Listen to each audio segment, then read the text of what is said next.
दीप प्रज्वलन कर करके सारे अतिथियों को 85 भारत माता पंडित दीनदयाल उपाध्याय डॉक्टर श्याम प्रसाद जी मुखर्जी के चित्र पर माल्यार्पण दीप प्रज्वलन कार्यक्रम का वीडियो फराहम करें। इसके बाद श्रीमती सरिता जैन लोकसभा लाभार्थी सहसंयोजक कन्याओं को लेकर के मंच पर तैयार है। के बाद लाइव रहेगा पहुंच के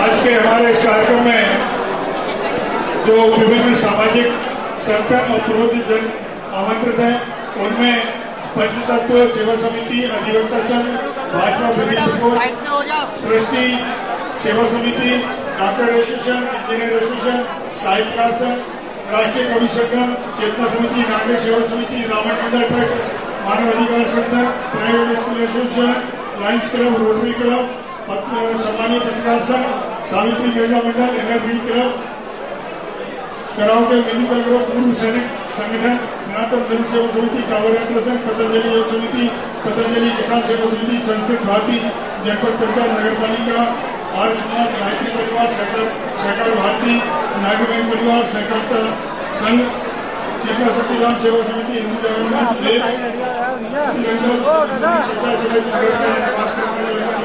सभी सामाजिक संगठन हमारे मध्य आज इस कार्यक्रम में उपस्थित हैं। हम सबका पुरजोर स्वागत करते हैं, वंदन करते हैं, अभिनंदन करते हैं सारे प्रबुद्धजनों का। हमारे इस कार्यक्रम में सम्मानीय प्रबुद्धजन खड़े हैं, यहाँ भाजपा के कार्यकर्ता कुर्सी पर लगे बैठे हैं। कृपया वो प्रबुद्धजनों के लिए अपना स्थान छोड़ करके उनको स्थान उपलब्ध कराने की कृपा करें। भाजपा कार्यकर्ता कृपया अपना बड़ा इज्जत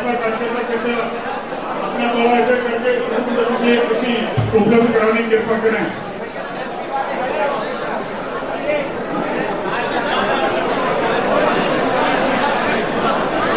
अब सम्मानीय सबका स्वागत करने की इच्छा थी सारे संगठन के लोगों की, लेकिन भाई साहब इच्छा हुई कि मैं प्रबुद्ध जनों से स्वागत नहीं करूंगा और सारे सम्मानीय जनों का स्वागत मैं स्वयं करूंगा। इसके लिए ये गली खाली कर दें, कार्यकर्ता गली जल्दी से खाली करवाएं। बुड्ढे भैया आगे बढ़ के गली खाली करवाएं सबसे खाली करवाओ ना। और बुड्ढे भैया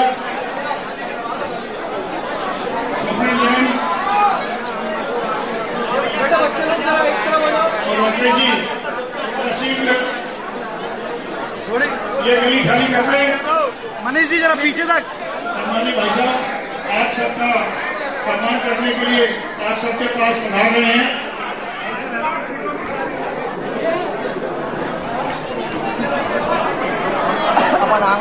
थोड़ा सा आगे पर कवरेज कर।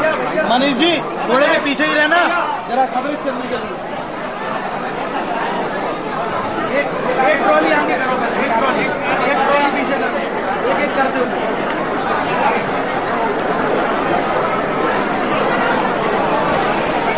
आइए भाई साहब, आगे जाओ, यहाँ से हटो,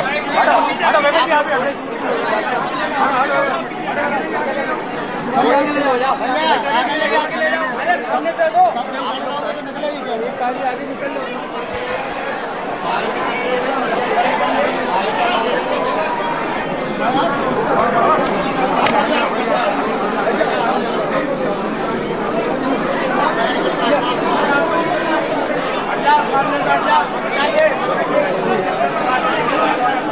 सम्मानीय भाई साहब, नगर के सारे सारे सामाजिक थोड़ी ऐसी जगह बना लो, थोड़ी ऐसी जगह बना लो। आपके पास पधार रहे हैं, कृपया सामने जो भी लोग भीड़ मच करके खड़े हैं वो कृपया जगह छोड़ दें।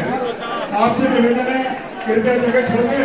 भाई साहब को तुरंत सीधी संवाद करने दें। ये संवाद का कार्यक्रम है, आप सबसे निवेदन है कृपया भाई साहब को जाने के लिए जगह दें। सभी कार्यकर्ता वहां से हट जाएं। भाई साहब को पर्याप्त जगह दें ताकि वो प्रबुद्ध जनों से सीधा संवाद कर सकें।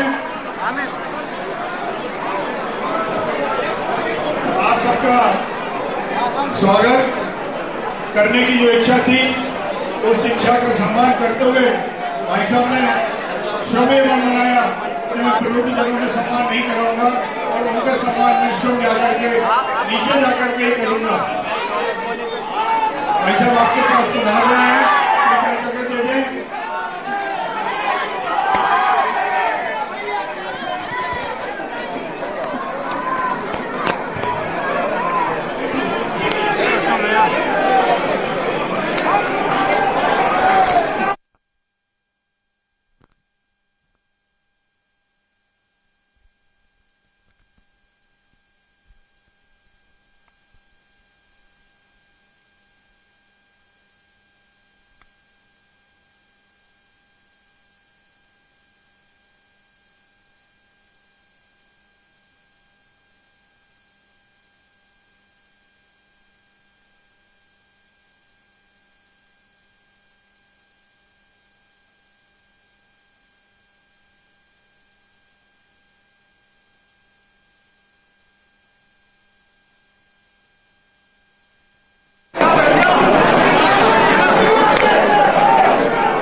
भाई साहब को आपसे मिलने में मन में बड़ी प्रसन्नता है, इसलिए आप सबसे निवेदन है कि भाई साहब के और जनता के विरोधीजनों के बीच में कोई व्यवधान न आने दें। तो भाई साहब को पूरे उन्मुक्त मन से आप सबसे मिलने दें। जो भी बंधु उनके साथ भीड़ बन के चल रहे हैं, उनसे निवेदन है कृपया उनको उन्मुक्त मन से जनता से मिलने दें। आप सभी से निवेदन है इस पर थोड़ी व्यवस्था बनाए रखें। हमारे सम्मानित जो पत्रकार बंधु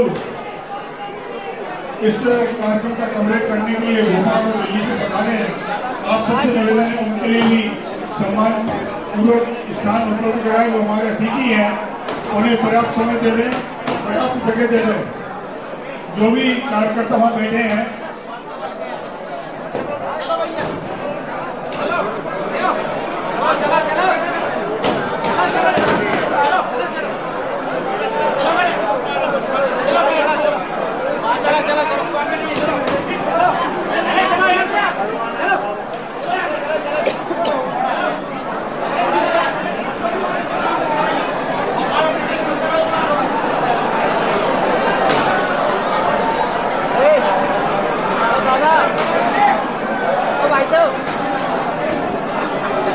भाई साहब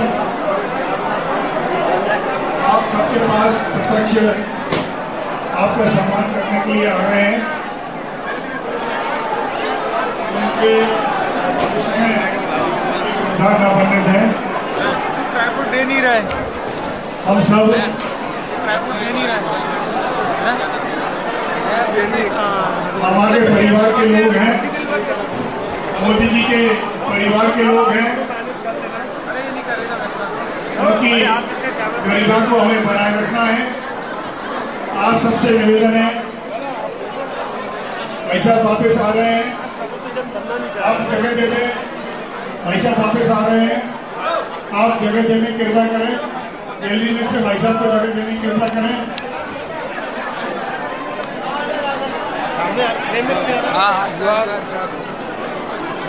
अरे आप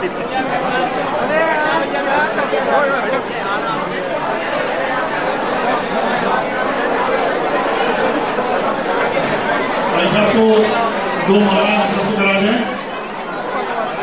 हमारे सामने से हटिया भैया, भैया सामने से हटिया, सामने से हटिया। सम्मानित श्री राजा जी महाराज और श्री महाराज जी का स्वागत करेंगे। भाई साहब से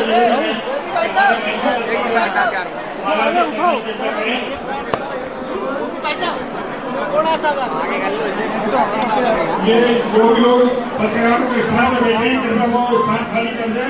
ये कार्यक्रम की गरिमा से बिल्कुल नहीं है। आप सबसे जो भी भाजपा कार्यकर्ता वहाँ बैठे हैं, उनसे निवेदन है पत्रकारों को जगह खाली कर दें। और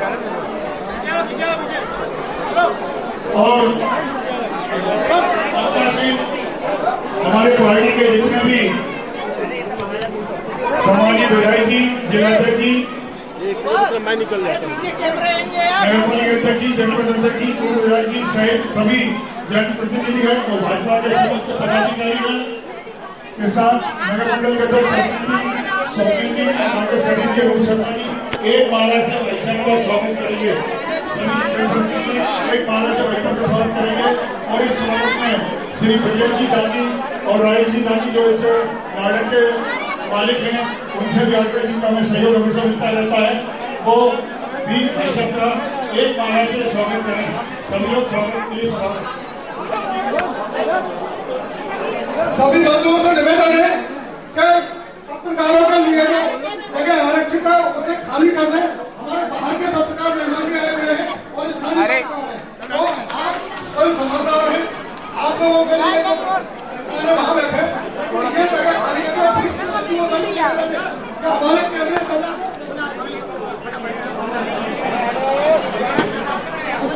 स्वागत के क्रम को हम समाप्त करते हैं और हमारे सम्मानीय विधायक श्री हरीश सिंह जी रघुवंशी जी निवेदन है।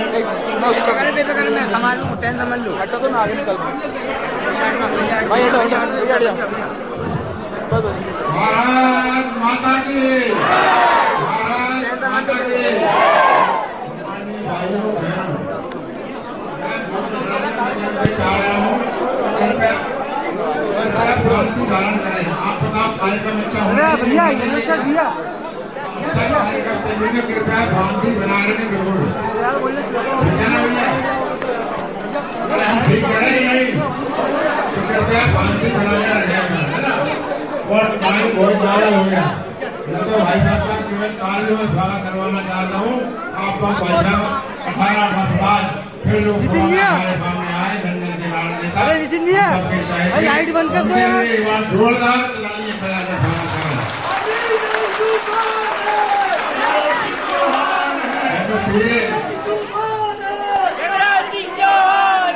आपके बीच में व्यवधान न बनते हुए फिर भाई साहब को आमंत्रित करता हूँ कि चाय पीने के बाद माननीय भाई साहब ने आके सबको बातचीत करें, कोई फांसी धारण करें।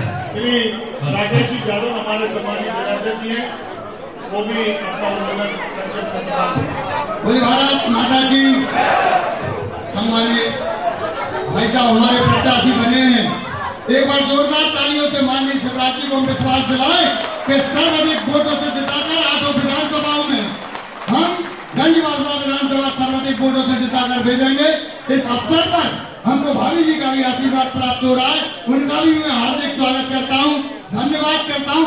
एक बार हमारी लाडली बहन सम्मानित भाभी जी के लिए भी जोरदार तालियां बजाएं। एक बार जोरदार तालियां भाभी जी के लिए। वो मेरा एक लाइन में है कि भैया शिवराज जी ने सबका साथ दिया। आज मैं ध्वनि फैला कर कहता हूँ कि आपके वोट की जारी करना चाहिए और बनाइए। धन्यवाद। भारत माता की जय। अब हम किनका इंतजार कर रहे थे जिन्होंने इस बीमारू प्रदेश को विकसित प्रदेश बनाया है। मानिए हम सबके मार्गदर्शक, लाखों लोगों के प्रेरणा का स्रोत, हम सबके मेरे को जीवन दाता है, उनसे आग्रह है कि हम सबका मार्गदर्शन करने की कृपा करें। थोड़ा मंच व्यवस्थित कर लेंगे, बगल से भी बैठेंगे तो कुछ बोलने का और सुनने की व्यवस्था ठीक से होगी। इसी में बैठ जाओ। सामने से भी जो खड़े हैं बेटा, हर जाते को कुछ व्यवस्थित कुछ होगा नहीं, अपना गंदा सदा है। या तो बैठ जाए, आप लोग भी अगर बैठ सकते हो तो बैठ जाए। ऐसे बगल से कोई जगह नहीं है बिल्कुल। स्थान का अभाव हाल में हो सकता है लेकिन मेरे दिल में नहीं है।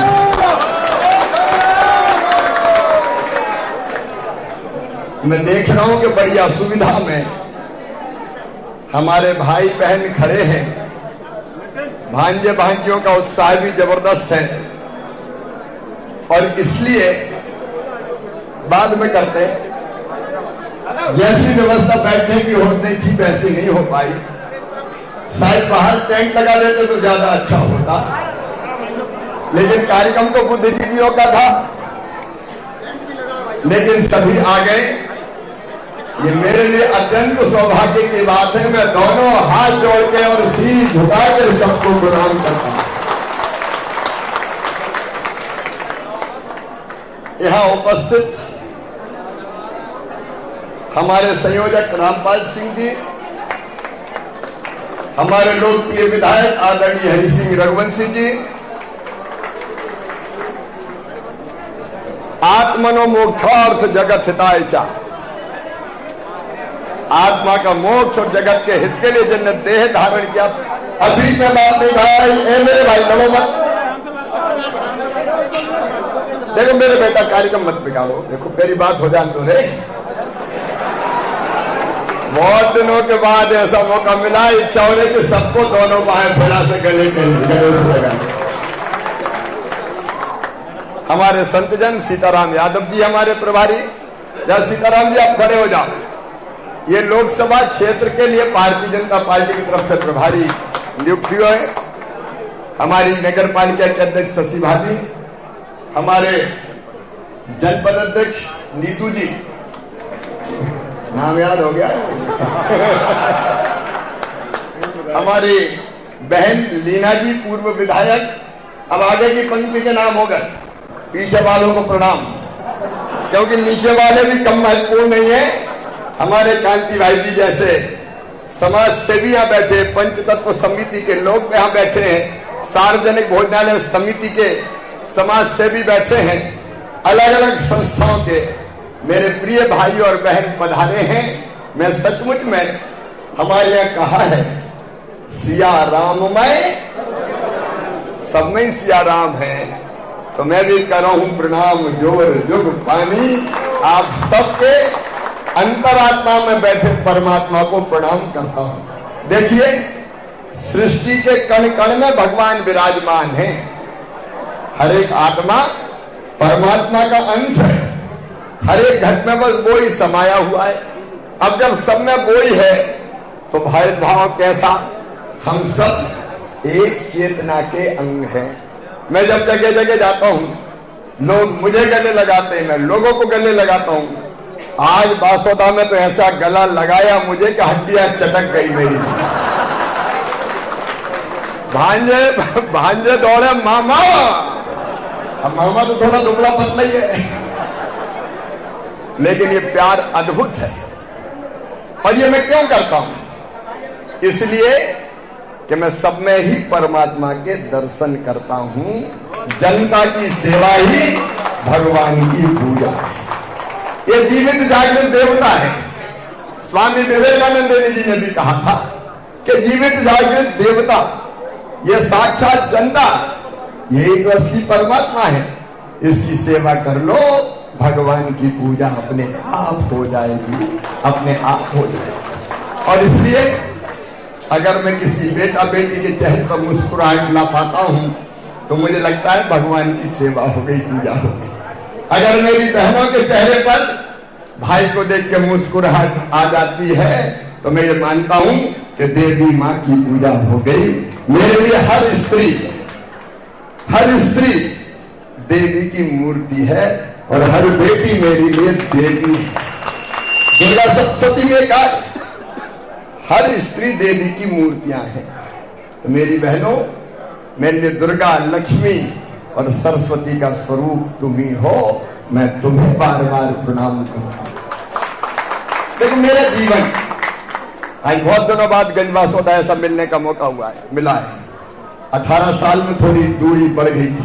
बेटी तुम भी इधर हो जाओ ना, थोड़े इधर हो जाओ, दिखने दो ना, नहीं तो सुरक्षा यही कर लेंगे और कोई की जरूरत नहीं है। बहुत दिन हो गए थे। मुख्यमंत्री के दायित्व के कारण इतने प्रेम से मिलन हो नहीं पाता था। आज मेरी आत्मा गदगद है, सचमुच रोम रोम पुलकित है। मुझे शीतला माता और पारासरी मैया ने फिर से बुला लिया आपकी सेवा।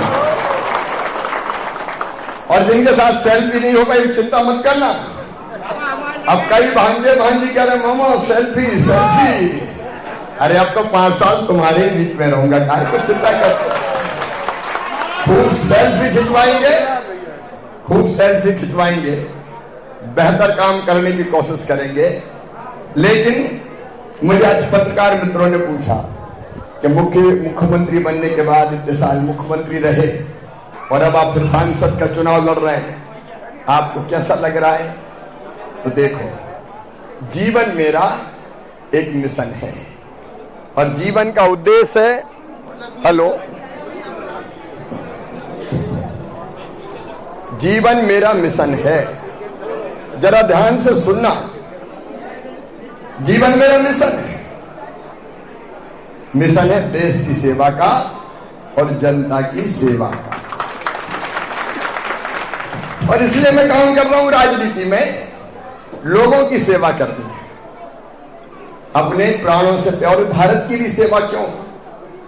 इसलिए कि अपना देश अद्भुत है, दुनिया में अद्भुत देश है ये भारत। हमारा देश है जिसने आज नहीं हजारों साल पहले कहा, एकम सद विप्रा बहुधा वदंती, सत्य एक है, विद्वान उसको अलग अलग तरीकों से कहते हैं। हमारे देश ने हजारों साल पहले कहा, जो भाव प्रधानमंत्री नरेंद्र मोदी जी ने भी व्यक्त किया फिर, कि सारी दुनिया ही एक परिवार है।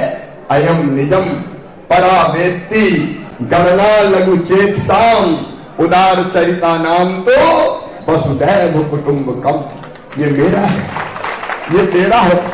ये सोच छोटे दिल वालों का होता है, जो विशाल हृदय के होते हैं वो तो कहते हैं सारी दुनिया ही एक परिवार है। सारी दुनिया को एक परिवार मानने वाला हमारा भारत, सारी दुनिया को परिवार मानने वाला हमारा भारत। आत्मवत सर्वभूतेषु, सब कैसे है? आत्मवत है, अपने जैसे ही है। और इसलिए तो हम कहते हैं जियो और जीने दो।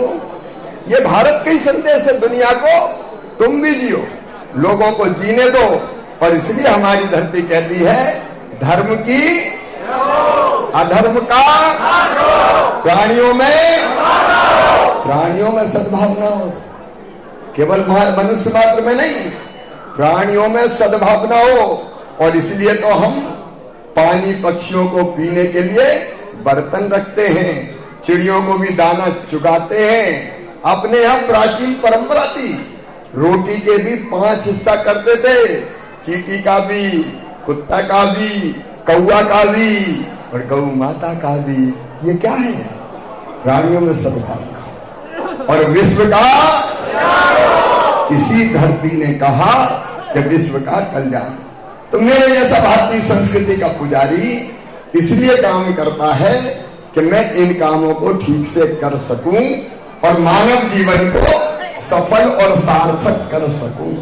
मैं क्यों काम कर रहा हूं? मुझे कहते हुए संकोच नहीं है, इसलिए कि मैं अपने मानव जीवन को सार्थक, लोगों की सेवा करके कर पाऊं, दीन दुखियों के दुख दर्द दूर करके कर पाऊं, अपने देश को आगे बढ़ाने में गिलहरी की तरह योगदान दे पाऊं। और से जितनी बची उम्र है मेरी, वो सब की सब अपनी जनता की सेवा और देश की सेवा में लगाने के लिए मैं काम करता हूं। और मैं सबसे भी कहता हूं, इसको भी जरा ध्यान से सोच रहे, जिंदगी कितने दिनों की है बताओ? थोड़ी देर के बाद बेटा आराम से, प्रेम से, अभी ले लूंगा, खत्म करने के बाद यहीं बैठ जाओ, अभी ले लूंगा। अच्छा लाओ, दे दो, लो दादा ले ली। ए भैया आप भी इसको विचार करके देखना। एक प्रसंग सुनाता हूं मैं आपको महाभारत का। पांडव वनवास में थे, घूम रहे थे, वनवास काट रहे थे, जंगल से जा रहे थे, प्यास लगी बहुत, पानी दूर दूर दिखाई नहीं दे रहा था। पेड़ पे चढ़ के देखा तो पता चला दूर पक्षी उड़ रहे हैं, तो वहां पानी होगा। ये देख के पांचों भाई उस दिशा में चले तो नहीं। युधिष्ठिर ने छोटे भाई से कहा, सहदेव से, कि जाओ सहदेव, वहां पानी, तुम पानी लेके आओ। सहदेव पानी लेने गए, लेकिन जैसे ही उन्हें पानी, पहले सोचा खुद की प्यास बुझा दो, जैसे ही उनने अपने दोनों हाथों में पानी चुल्लू में भर के पीने की कोशिश की तो आवाज आई, पहले मेरे प्रश्न का उत्तर दो। मेरे प्रश्न का उत्तर दिए बिना अगर तुमने पानी पी लिया तो तुम्हारी मृत्यु हो जाएगी। सहदेव नहीं माने, प्यास लगी थी, पी लिया तो मृत्यु हो गई। देर हो गई तो नकुल को भेजा, फिर अर्जुन को भेजा, फिर भीम को भेजा। चारों से सवाल पूछा यक्ष ने, लेकिन जवाब दिए बिना पानी पिया तो उनकी मृत्यु हो गई।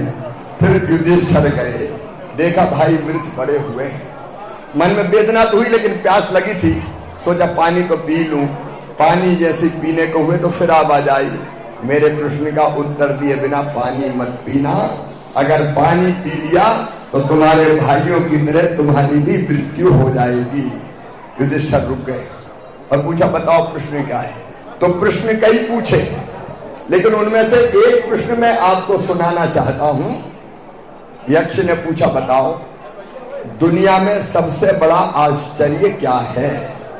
तो युधिष्ठिर ने कहा, मनुष्य पैदा होता है, खेलता कूदता है, थोड़ा बड़ा होता है, पढ़ने जाता है, और बड़ा होता है, शादी होती है, विवाह होता है, फिर उसके बच्चे होते हैं, फिर वो बड़े होकर उनकी शादी होती है, फिर व्यक्ति बूढ़ा हो जाता है और अंत में मर जाता है।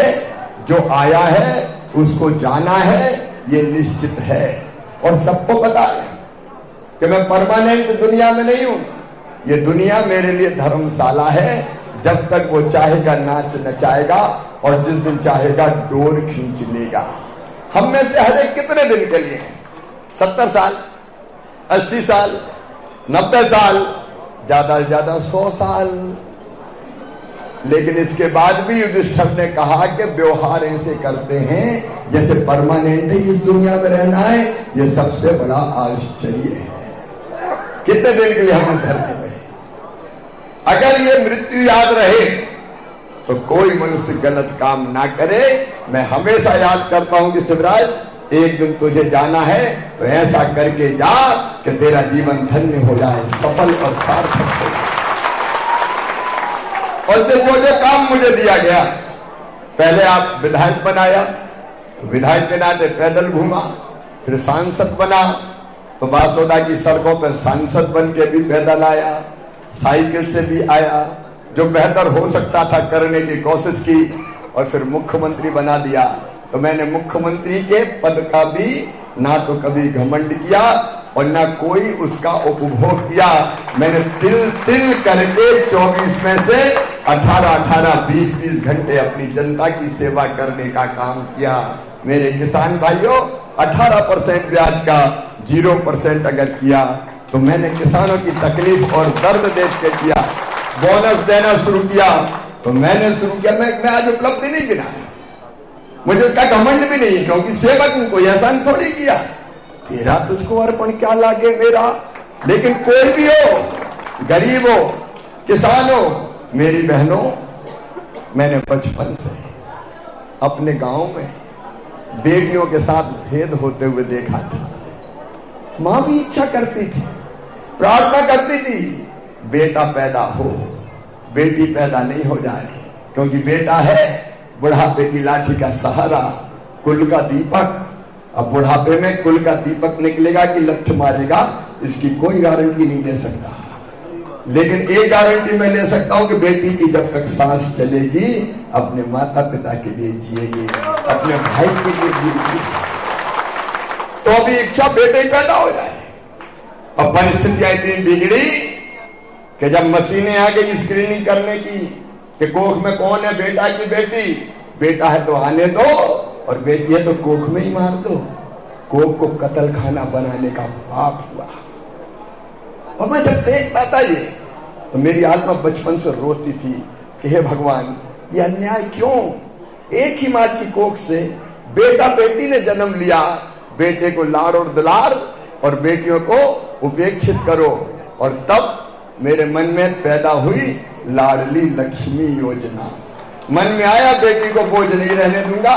और जब मैं मुख्यमंत्री नहीं था, रामपाल जी बैठे, मुख्यमंत्री और सांसद नहीं था, तब भी बेटियों की शादी जितनी हैसियत थी, साधना के साथ, हमारे मित्रों के साथ मिलके मैं करता था।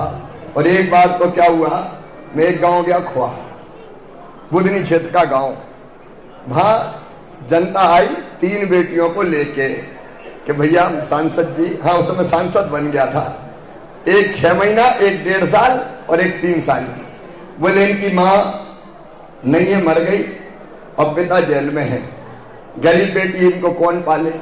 तो मैंने सोचा क्या करूं, कुछ समझ में नहीं आया, तो मैं इनका मेरे साथ ही ले जाता हूं। अब मैं साथ लेके चला तो बीच में डर रहा था मैं इनका पता नहीं, मैं घर लेके जाऊंगा तो मेरी धर्मपत्नी क्या कहेगी, कहीं गुस्सा नहीं हो जाए कि आफत ले आए। लेकिन हिम्मत करके मैं इनका ले तो चलते हैं, और मैं इसके पास आया और मैं इनका मैं तो ले आया ये 3 बेटी, अब तुम्हें संभालना है। तो मुझे गर्व ये कहते हुए कि उन 3 बेटियों को खुशियों से ये सोच के कि अपने पास बेटियां हैं, फिर 3 की 4 हो गई, 5 हो गई, 6 हो गई, 7 हो गई। मैं धन्य हूं कि ऐसी बेटियों को देवी मान के पालन पोषण करने का काम किया, क्योंकि यही तो जीवन है, जीवन में धारा क्या है। और उसके बाद योजना ही बना दी, मुख्यमंत्री बनते ही मैंने तय किया बेटियों की शादी बोझ नहीं रहेगी, इसलिए कन्यादान योजना बन गई, लाडली लक्ष्मी योजना बन गई। मैं योजना गिनाऊंगा नहीं पूरी, मेरे भांजे भांजी दौड़ते, मामा मामा अभी मिल गई स्कूटी वाली बेटियां, मामा तुमने स्कूटी दी, लैपटॉप वाले मिल गए। क्यों? कि गरीब बेटी पढ़ने में तेज है तो उसको स्कूटी पे बैठने का अधिकार नहीं है। बेटों को भी दी, अगर अच्छे बच्चे नंबर लेके आ रहे हैं तो लैपटॉप उनके पास नहीं होना चाहिए, कौन करेगा, कौन देगा? क्या गरीब घर में पैदा हो गए तो पढ़ने का हक नहीं है? अगर टैलेंट और क्षमता है तो बढ़ने का अधिकार नहीं है क्या? ये भाव दिल में आया तो मैंने मुख्यमंत्री मेधावी विद्यार्थी जैसी योजना बनाई और तय कर दिया कि मामा जब तक मुख्यमंत्री है कसर नहीं छोड़ूंगा, मेडिकल इंजीनियरिंग की फीस भी भारतीय जनता पार्टी की सरकार कराई। ये दिल की तरफन में से ये योजनाएं निकलती है। और लाडली बहना क्यों निकली? इसलिए मेरी बहनों कि मैं देखता था 1500 की जरूरत है तो अब ये हाथ फैलाने पड़ते, लाओ दे दो, माए के जाना है। और पतिदेव का मूड खराब हुआ तो बोले जब देखो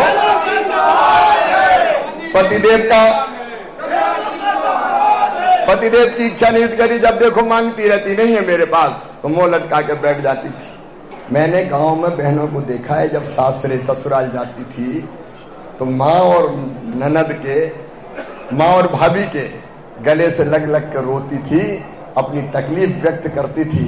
और तब मैं सोचता था कि भगवान वो दिन कब आएगा कि औरत जाति को भी मुस्कुराने का अधिकार और हक मिले, उसका अपना हक, उसका अपना अधिकार। और इसलिए मैंने कहा उन बहनों का अकाउंट अगर होगा, उस अकाउंट में पैसे होंगे और हर महीना मेरी बहन, गरीब बहन के खाते में पैसा आएगा तो वो गर्व के साथ जी सकेगी, जब जरूरत पड़ेगी छोटी मोटी चीज खरीद सकेगी।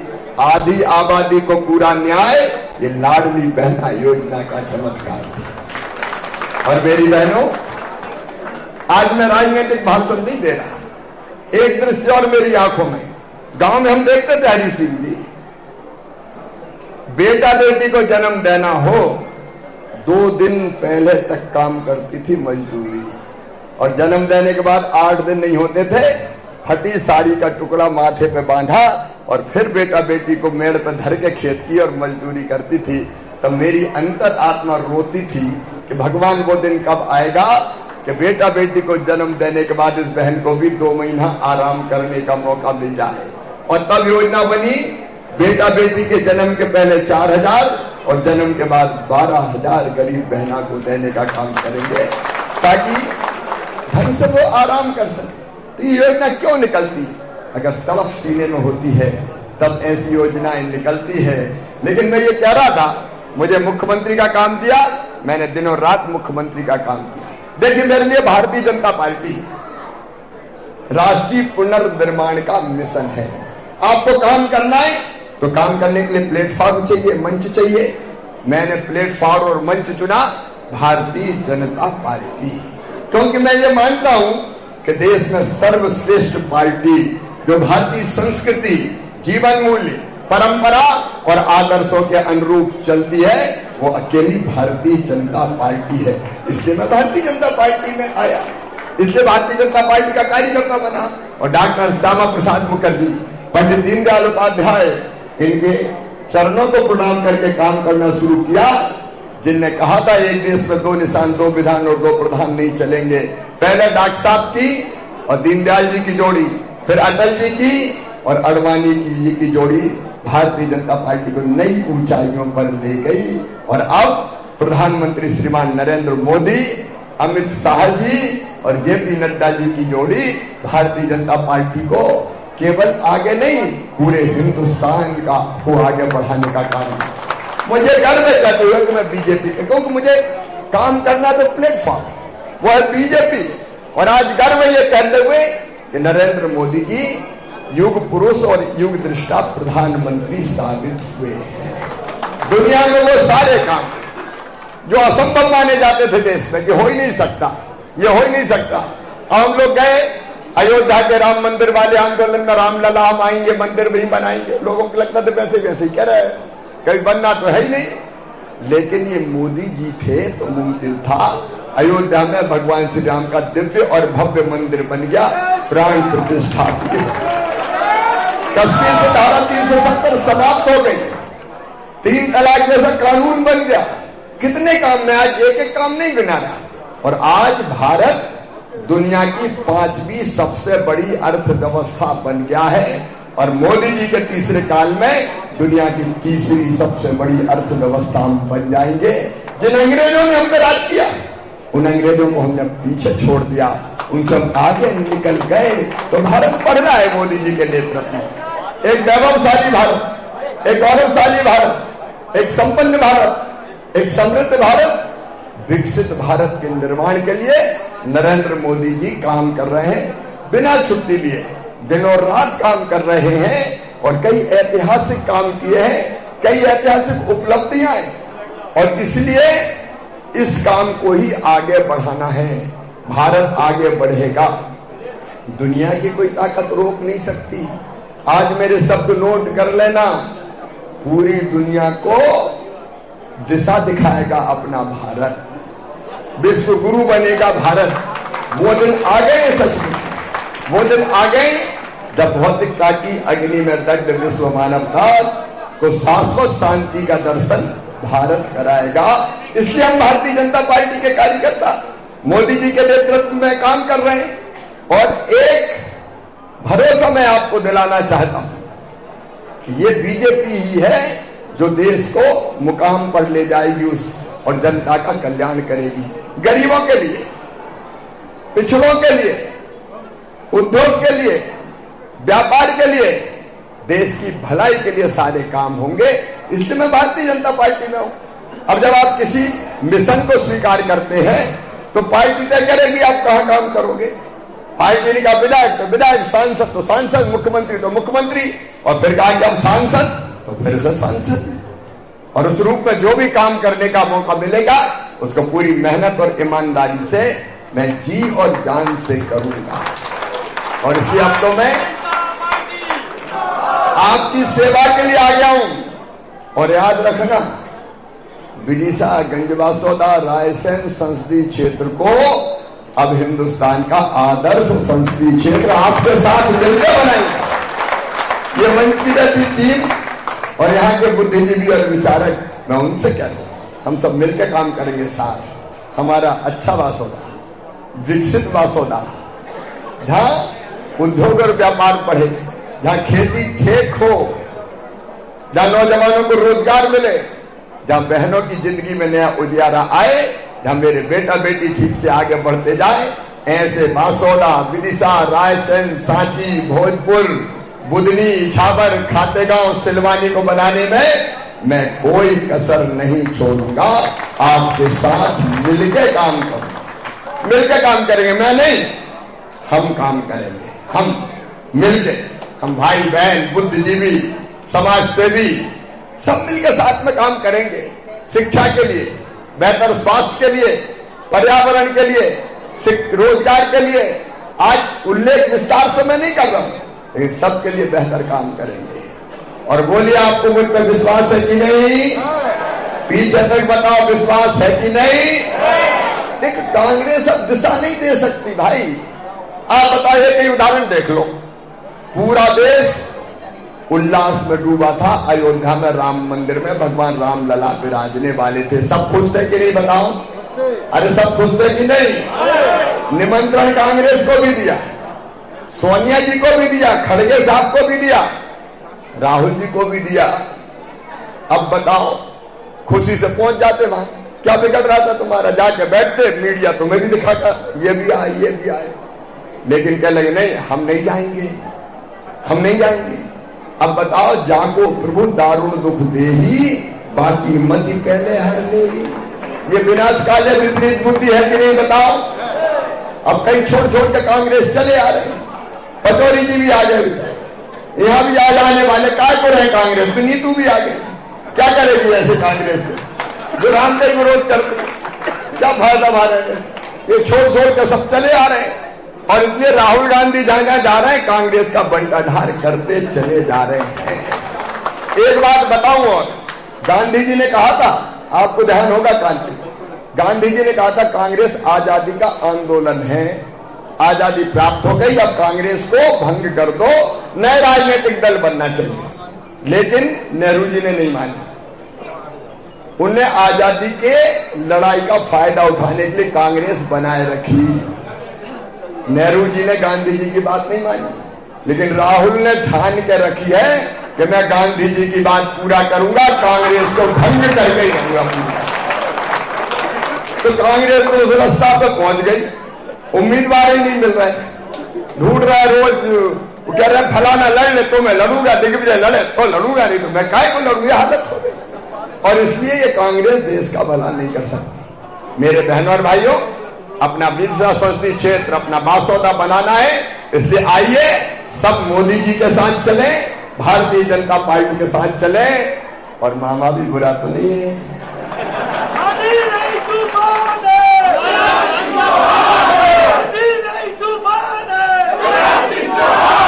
तो आइए हम सब मिलके ये तय करें। अब जब मुझे भेज दिया विदिशा, तो जरा धूमधाम से दिल्ली भेज दो।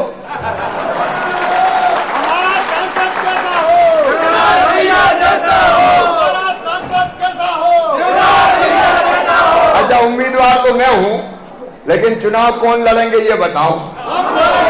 सब जोर से बताओ, चुनाव कौन लड़ेंगे? बहनों तुम भी लड़ोगी, भाइयों तुम भी लड़ोगे, और भांजे भाइयों तुम भी लड़ोगे। तो आइए सब मिलकर तय करें कि मामा तो निमित्त है, उम्मीदवार हम हैं। और एक काम जरूर करना, हर बार में गांव में छोटी मोटी लड़ाई है भैया, सरपंची की, पंची की, वो भूल जाना। नहीं तो रामलाल बीजेपी में जा रहा है तो श्यामलाल कांग्रेस में चले। इस चुनाव में ये मत होने देना, छोटे मोटे झगड़े द्रोहित कर दो, भूल जाओ, और सब मिलकर तय करो कि मोदी जी को प्रधानमंत्री बनाने के लिए सबसे सुंदर और खिला हुआ फूल कमल का जाएगा तो विदिशा बासौदा से ही जाएगा। और ये सारे झगड़े द्रोहित कर दो और मेरे साथ आप संकल्प करो। देखो भैया, आपको तो 7 महीने काम करना है, 7 मई को मतदान है, और उसके बाद 5 साल कौन करेगा? अरे कौन करेगा? तो सौदा बुरा तो नहीं है ना? 7 महीने के बाद 5 साल मैं कसम नहीं छोड़ूंगा, आपके साथ मिलके आगे बढ़ेंगे और आगे बढ़ाएंगे। बच्चों का भविष्य भी बेहतर होगा, बहनों की जिंदगी में भी। और बहनों सुन लेना, अब लखपति बहना बनाने के लिए जी जान लगा दूंगा। लखपति बहना सेल्फ हेल्प ग्रुप के माध्यम से गरीबी दूर करके भाई बहन बेटा बेटी को आगे बढ़ाना है। तो आइए, नया बासौदा, नई उमंग और उत्साह के साथ नया विदिशा रायसेन बनाने के लिए आइए, मोदी जी के साथ आइए, मामा के साथ आइए। बोलिए सब तैयार हैं? तो यही संकल्प लेके जाएंगे, सारे झगड़े मिटाएंगे, सब मिलकर एक हो जाएंगे और एक ही तरफ चलेंगे। भारतीय जनता पार्टी और शिवराज के साथ, मामा के साथ खड़े होकर अपने अपने जगह हम सब संकल्प लेंगे। मेरे साथ उठाइए दोनों हाथ, बांधिए दोनों मुट्ठी, बाहर वाले भी, और भारत माता की जय बोल के भारतीय जनता पार्टी को भारी बहुमत से जिताने का संकल्प लीजिए। बोले भारत माता की। भारत माता की, भारत माता की। बहुत बहुत धन्यवाद, प्रणाम, नमस्कार। ज्वाइनिंग करा है हाँ, फॉर्म भरने का 19 तारीख को है।